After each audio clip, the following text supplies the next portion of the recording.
ठाण्यात एकनाथ शिंदेंच्या शिवसेनेचा विजयाचा चौकार पाहायला मिळते। रवींद्र फाटक यांची पत्नी जयश्री फाटक देखील आता बिनविरोध विजयी झाल्या। जयश्री फाटक आणि सुखद मोरे बिनविरोध निवडून आल्याची महत्त्वाची अपडेट समोर येते।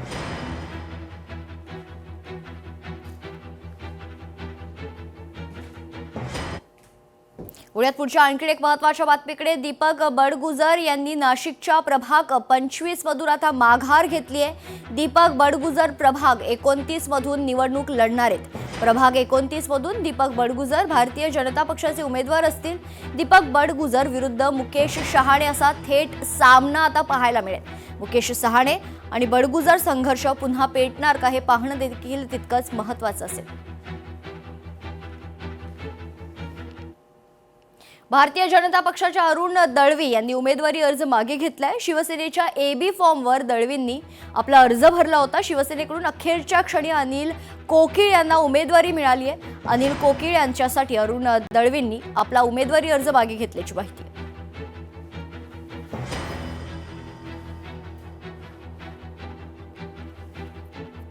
भारतीय जनता पार्टी मुंबईचा पदाधिकारी वॉर्ड क्रमांक 204 मधून मी उमेदवारी अर्ज भरला होता। महाराष्ट्राचे नेते मंत्री महोदय आशिषजी शेलार व सुनीलजी गर्जतकर यांची भेट घेऊन त्यांनी सांगितल्यामुळे पक्षाच्या आदेशाप्रमाणे मी तो अर्ज मागे घेतला।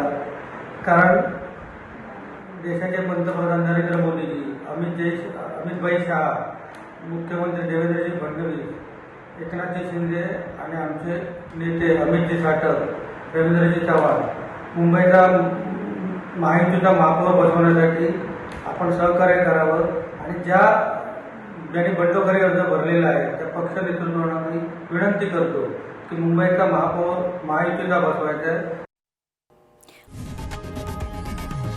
लोकशाही मराठी ऐका, पहा, जागरूक रहा।